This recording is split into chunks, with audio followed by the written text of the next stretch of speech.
mga ka-sports, nasa inyong harapan ang pinakabagong balita tungkol sa sports. Ako ang inyong tagapagbalita, Queen Celestine V. Paraño.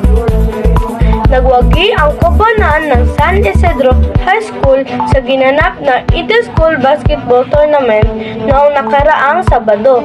Tinalo nila ang kalabang koponan sa score na 85-78 sa huling laban.